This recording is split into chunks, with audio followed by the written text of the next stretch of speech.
Buenos días, buenas tardes. Hoy vamos a comenzar con los amniotas. Vamos a ver las características generales de los amniotas y qué grupos comprenden. Los amniotas 2020. Habíamos quedado aquí. Teníamos que Stegoscephalus con un grupo de fósiles incluía a los tetrápoda con dos grandes grupos, Batrachomorpha y Reptiliomorpha. Ya hemos visto los Batrachomorpha con los anfibios, que es el Crown Group. Ahora vamos a ver los Reptiliomorpha. Vamos a ir directamente al Crown Group, amniota. Nos interesan a nosotros los amniota, en resumen.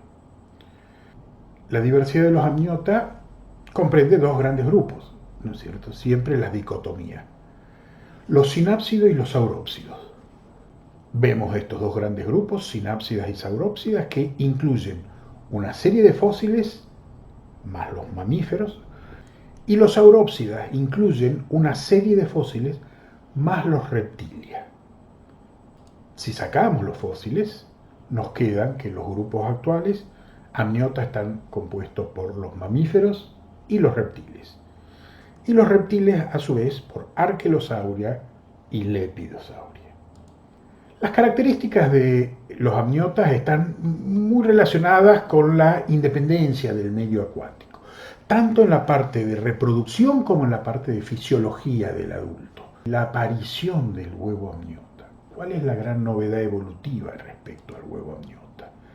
Hay una diferencia de tipo cualitativa respecto al huevo de los grupos que veníamos viendo anteriormente, anamniotas, o sea que no tienen amnios. Pero es una característica plesiomórfica no tener amnios. La novedad evolutiva acá es tener un huevo amniota.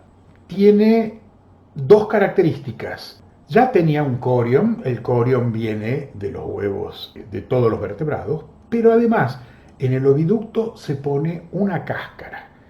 Bueno, hay algunos que los pierden, como muchos de los mamíferos. La cáscara no es propia del huevo, sino es un aditamento que se pone en el oviducto.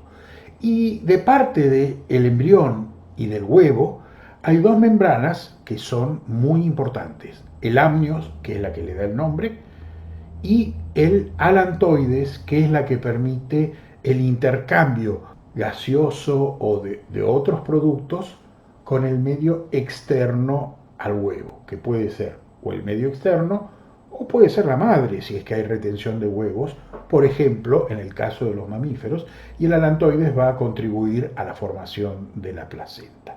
¿Cómo se forma el huevo amniota? Que en un embrión crecen dorsalmente recubriendo al embrión hasta que queda envuelta en una cavidad denominada cavidad amniótica. Vamos a ver un video.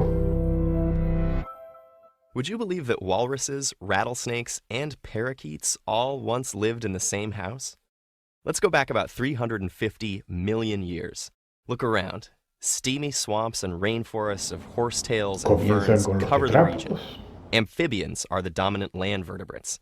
They range in size from newts to crocodiles, and all require water to do their egg laying. If they don't go to the water, their shell-less, jelly-like eggs will dry out. Because of this hazard, they spend most of their time living in or near fresh water. That is, until a breakthrough in evolution changes everything. The amniotic egg. The amniotic egg is shelled, waterproof, and can be laid on dry land.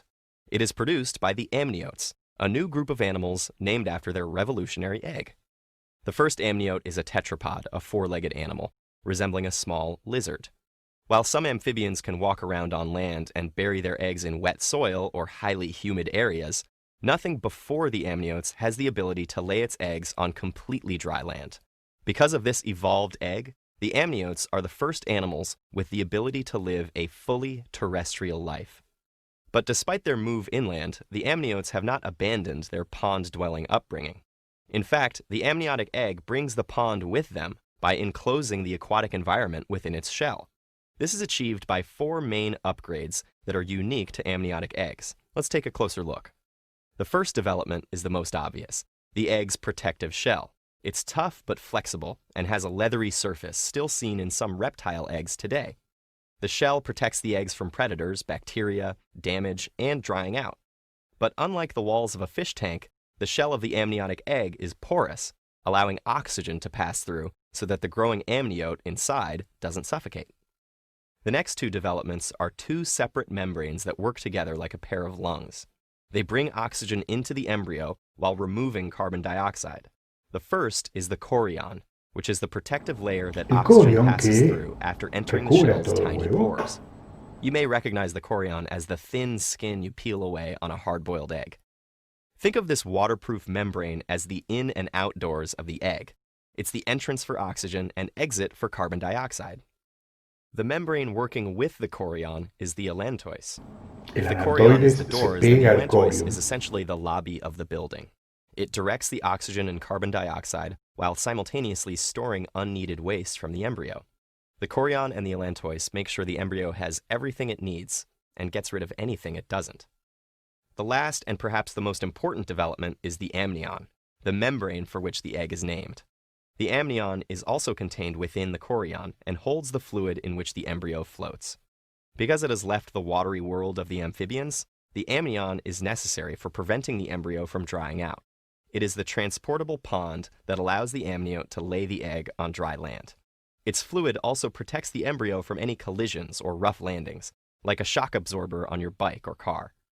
Together, the shell and these four membranes create a safe, watery Se lo environment for the denomina embryo to también grow huevo and develop. cledóico, The en new el sentido amniote de que offspring está will continue cerrado. the process of vertebrate evolution as it explores new land away from the water. Y They acá will spend tenemos the los next dos million grandes years grupos splitting into two distinct que groups, componen the los amniotas. synapsids and sauropsids. Los Synapsida sinápsidas is the group of y los animals that contain saurópsidas mammals, son los while total sauropsida group is the group que that contains contienen reptiles, a los birds, crown and group, dinosaurs. These mamíferos two amniotic y groups reptiles. collectively contain the walruses, rattlesnakes, and parakeets we know today.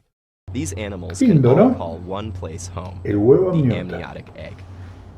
Este huevo amniota lo tienen todos los grupos, inclusive las aves, inclusive los mamíferos. Esta cavidad llena de líquido amniótico, y lo vemos aquí en dos serpientes, lo vemos aquí en una lagartija que están saliendo de esta membrana amniótica. Acá vemos un pollito. Acá lo más duro del pollito que vemos en realidad es el corion. Y no solo ellos, sino nosotros también estamos en un saco amniótico. Esto es muy raro. Normalmente el saco amniótico en los humanos se rompe antes del nacimiento, pero muy raramente hay algunos nacimientos en donde el bebé nace sin haber roto la bolsa. Y este es un caso, todavía está dentro del saco amniótico, así está dentro de la panza de su mamá. Y acá nació intacto, sin haber roto la bolsa. Es una maravilla, se ve el cordón.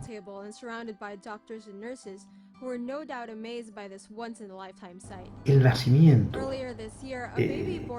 no de la madre, sino de la bolsa, en donde da la primera bocanada de aire. Esto nos demuestra que inclusive nosotros, los mamíferos y nosotros los humanos, también somos amniota. La única diferencia es que no tenemos cáscara. Y el alantoides está formando la placenta para el intercambio gaseoso y de nutrientes con la madre. Este huevo amniota dijimos que tiene cáscara. Bueno, en la mayor parte es una cáscara coriácea, en donde es blanda, como por ejemplo en las tortugas, en los lepidosaurios, la mayor parte de los lepidosaurios, y en los mamíferos. ¿Los mamíferos ponen huevo? Sí, sí ponen huevo. Los mamíferos ponen huevos, por lo menos los prototerias. Y cuando hay una cáscara, es como en la mayoría de los amniotas, coriácea, o sea, blanda, rugosa, correosa. Eso ocurre en la mayoría de las tortugas, de las lagartijas, etc. Pero en algunos, como en las tortugas y en los arcosaurias, en los cocodrilos y en las aves, y en algunos lepidosauria, los huevos tienen una cáscara calcárea, dura, que está en cocodrilos, aves y algunos lepidosaurios como los gecónidos. Es un caso extraño. Y para salir de ese huevo, hay una estructura que también tienen todos los amniotas, que es el diente de huevo. Puede ser que sea un diente realmente modificado para poder romper desde adentro el huevo, o puede ser una carúncula córnea, que es un engrosamiento córneo en la parte anterior. Por ejemplo, aquí vemos que esta es una boa, tiene realmente un diente, aquí lo vemos en una anfisbena, ese diente está dirigido hacia adelante y le va a permitir rasgar el huevo desde adentro. Pero hay otros grupos que tienen una carúncula córnea, como las aves o como los cocodrilos, un reforzamiento córneo del pico para poder romper desde adentro. Aquí lo podemos ver en distintos grupos. Esto es un pollito que acaba de nacer. Esa carúncula córnea dura poco tiempo. Poco después del nacimiento se cae. Y fíjense en el pollito que aquí en la punta del pico tiene este reforzamiento. Miren en la tortuga, también en esta tortuga bebé tienen un reforzamiento que es muy en punta. Este es el caso de huevos de pitones que estamos viendo acá. En este caso es un huevo correoso. Y vamos a ver cómo la pitón, con este diente que es extremadamente filoso desde adentro, pincha el huevo y lo rasga para poder salir. Está empujando con el diente del huevo desde adentro y ahí le hizo un agujerito y rasgó. Vamos a ver qué va a hacer otro. Ahí. Y empuja.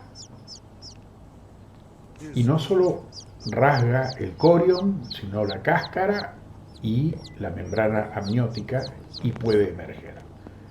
Realmente, este diente de huevo, en este caso es un diente. Los ornitorrincos, por ejemplo, tienen una carúncula córnea similar a la de los cocodrilos, las tortugas y las aves. Pero hay otros estratos córneos bien desarrollados.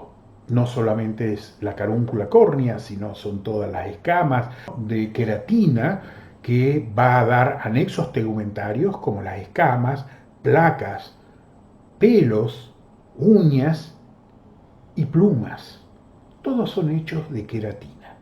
Dado que tenemos este estrato córneo tan grueso en la piel ya deja de funcionar como un órgano respiratorio anexo. Entonces la respiración tiene que ser únicamente por los pulmones. Por lo tanto, los pulmones se hacen más tabicados que en los anfibios. La respiración es absolutamente pulmonar, excepto en algunos grupos acuáticos como las tortugas, que posiblemente pueden tener parte de intercambio gaseoso de la mucosa de la boca o inclusive de la mucosa de la cloaca. Y la respiración ya no es como era en los anfibios, con una bomba de presión positiva, sino que es una bomba de presión negativa, con la musculatura costal que hace que se expanda la cavidad torácica y entre los músculos costales y en algunos el diafragma, en algunos estoy diciendo en mamíferos, pero no todos tienen diafragma, hace presión negativa para que el aire entre en nuestros pulmones. Hay otras características que no son tan evidentemente relacionadas con el metabolismo, como es la incorporación de dos nervios espinales que se transforman en nervios craneales. Hasta este momento los nervios craneales eran 10, desde el origen de Craneata hasta los amniotas. Pero los amniotas tenemos 12 nervios. Los nervios accesorios de hipoglosa se incorporan a los nervios craneales. Y hay muchas otras características, ya que hay una cáscara. Tiene que haber fecundación interna porque la fertilización del ovocito tiene que ser previa a que se ponga la cáscara. Por lo tanto, tiene que haber un mecanismo de transmisión de esperma. Todos los amniotas tienen pene, algunos lo han perdido secundariamente. Por ejemplo, la mayor parte de las aves, la tuatara en el caso de los lepidosaurios, pero es una pérdida secundaria. Siempre hay un pene. No necesariamente es homólogo. En el caso de los saurópsida, el pene tiene una erección por el sistema principalmente linfático, mientras que en el caso de los mamalia, principalmente es gracias al sistema venoso. Tenemos riñones metanéfricos porque la excreción, en lugar de ser de amoníaco, como venía siendo hasta ahora, ya que el amoníaco se puede expeler con una gran cantidad de agua para que no sea tóxico, excretamos los desechos nitrogenados por medio de urea o ácido úrico, según el grupo. Entonces, la diversidad de los amniotas son dos grandes crown group, los reptiles y los mamíferos. Y hay que hacer una comparación entre reptiles y mamíferos de características. No las voy a desarrollar aquí. Yo les voy a pasar las diapositivas y les pido que la investiguen en un montón de características, en la dentición, en la visión, por ejemplo. Esto es muy interesante. Todos los reptiles ven en colores, las aves inclusive, y los mamíferos primitivamente ven en blanco y negro o monocromático, excepto algunos que han recuperado la visión en color, como algunos primates, algunos roedores, algunos murciélagos, pero son casos muy particulares. Y esta visión en color hace que el color en los reptiles, incluidas las aves, sea un mecanismo de comunicación muy importante y no lo es tan importante en mamíferos. Por ejemplo, esto logramos tener en un reptil. Es increíble la coloración de esta lagartija que es de África del Sur. Y esta coloración es principalmente de los machos. Miren las hembras, aquí no tienen coloración. En general, los machos son los que obtienen la coloración cuando hay una defensa del territorio. Esta lagartija es territorial. Este es el caso de otra lagartija, pero esta vez argentina, cuyos colores son espectaculares. Esto es Tropidurus melanopleurus, que se encuentran en el norte de Salta, en límite con Bolivia. En los mamíferos, la hipótesis es una etapa evolutiva de los mamíferos que han sido nocturnos y que por eso han adquirido la visión nocturna y que posteriormente han salido de esas cuevas. También los dos tenemos queratinas, todos los amniotas, pero en los reptiles predomina la beta-queratina, que es más rígida, y en los mamíferos la alfa-queratina. Eso permite que nuestro pelo sea flexible, mientras que las plumas de las aves y las escamas son más rígidas. En los dos hay tanto alfa como beta-queratina. El asunto es la proporción, que es distinta en reptiles y en mamíferos. Entonces, la beta-queratina permite las plumas, que son más rígidas, y la alfa-queratina permiten los pelos, que son más flexibles. La cantidad de glándulas que tenemos en el cuerpo. Los reptiles o los saurópsidos tienen muy pocas glándulas epidérmicas, mientras que en los mamíferos tenemos una gran cantidad de glándulas sebáceas y sudoríparas que inclusive van a dar lugar a las glándulas mamarias. La mayor parte son ovíparos de los reptiles, pero hay algunos vivíparos. Y en los mamíferos la mayor parte son vivíparos, pero hay algunos ovíparos.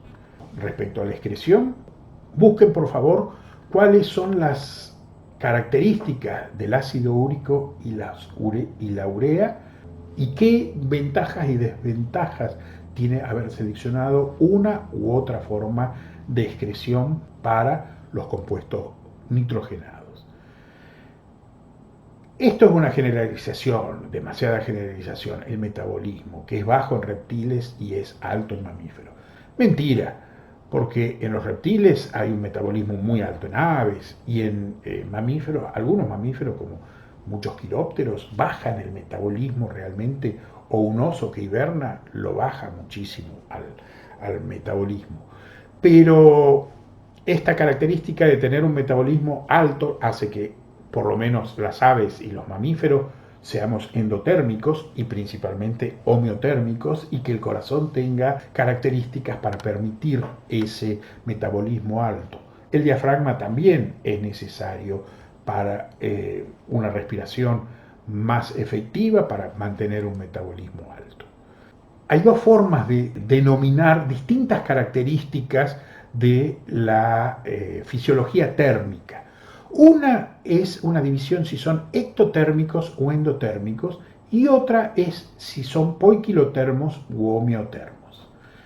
Ectotermos y endotermos se relaciona a dónde se produce el calor corporal. En los ectotermos se produce por fuera del cuerpo, o sea, es el calor del medio ambiente o del sol, etc.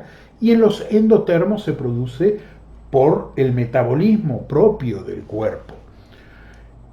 Y poiquilotermos y homeotermos no se refiere a dónde se produce el calor, sino cómo se regula el calor. Los poiquilotermos es que la temperatura corporal es variable, mientras que los homeotermos tienen algunos mecanismos para mantener la temperatura constante o más o menos constante. Y en esta combinación de características entre dónde se produce el calor y cómo se regula el calor, tenemos muchos ejemplos en vertebrados. O sea, el típico ectotérmico y poiquilotermo, o sea, calor desde afuera y que no se regula, son la mayoría de los grupos de condrictios, de peces, de anfibios y muchos reptiles.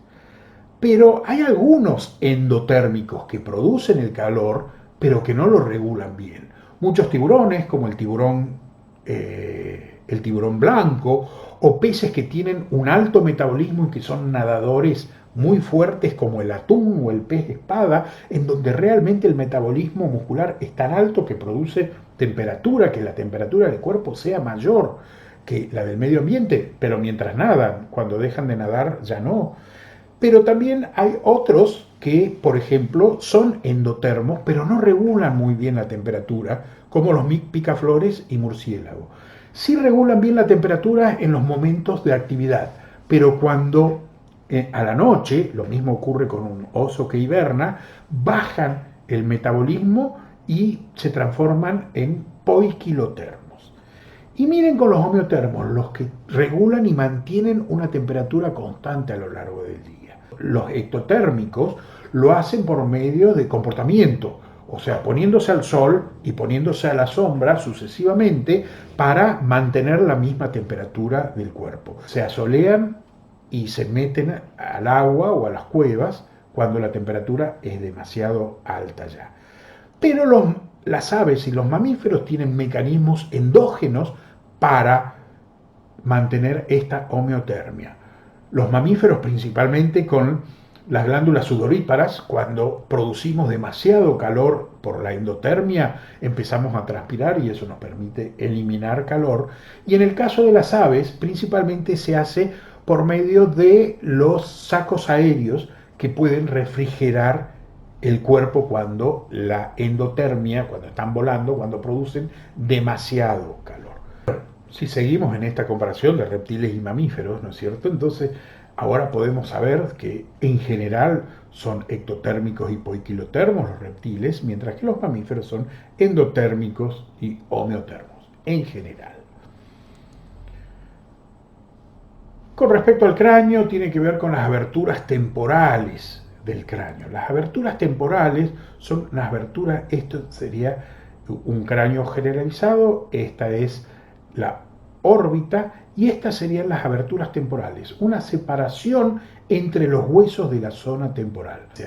Pero es un carácter principalmente filogenético, heredado, sirve tanto uno como otro. Se puede tener ninguna abertura temporal, que es un cráneo de tipo anápsido, una sola abertura temporal inferior, que es un cráneo de tipo sinápsido, y ese es el que heredamos nosotros, los mamíferos, o pueden ser diápsidos, o sea, tener dos aberturas temporales como la mayor parte de los reptiles, con algunas modificaciones, porque las aves secundariamente dejan de ser diápsidos, las tortugas secundariamente dejan de ser diápsidos y muchos lepidosaurios también.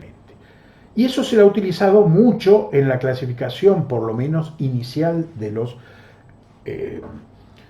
amniotas. Principalmente fue utilizada por los paleontólogos como Alfred Romer, que hizo una separación entre grandes grupos de anápsidos, sinápsidos, diápsidos e inclusive hizo algunos grupos que se denominan parápsidos y euriápsidos, que no nos vamos a meter, pero ya no son considerados.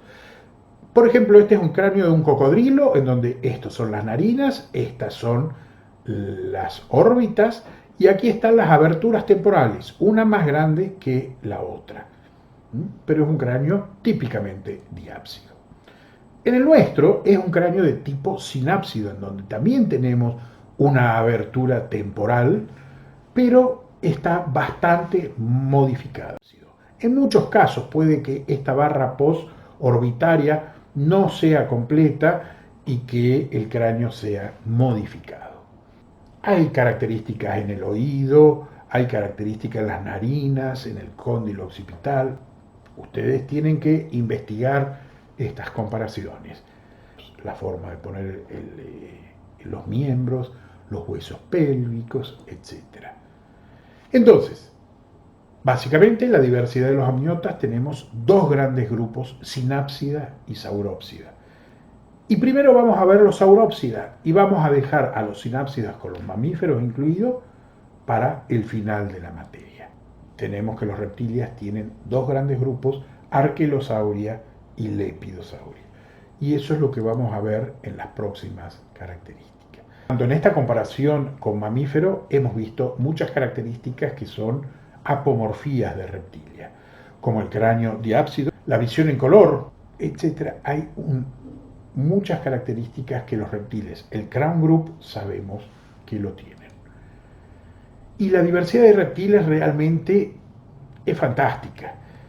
Tenemos una gran diversidad en donde vemos que los reptiles no avianos, o sea, sin considerar las aves, ya son 10.000 especies. Pero considerando a las aves como parte de los reptiles, vemos que el grupo total tiene cerca de 23.000 especies, o sea, es similar al que podría ser el de los actinopterigios o el de los teleosteos, que tienen una cantidad de especies similar. El grupo de los sinápsidos, al contrario, tiene alrededor de unas 5.000 especies. Y los reptiles, esta es la diversidad, por lo menos, de los reptiles no avianos, 2.800 especies en Asia, pero pensemos que tiene una superficie muy grande. Si consideramos la densidad de especies por kilómetros cuadrados, Sudamérica es el lugar ideal para estudiar reptiles. Así que, al igual que con anfibios, el neotrópico Sudamérica es uno de los hotspots de biodiversidad de los vertebrados. La siguiente clase vamos a empezar con los lepidosaurios. Y con esto espero que tengan un pantallazo de las novedades evolutivas y la importancia evolutiva que tiene la aparición de los amniotas, y le ha permitido una explosión en la diversificación de los amniotas. Chau, chau. Chau, chau.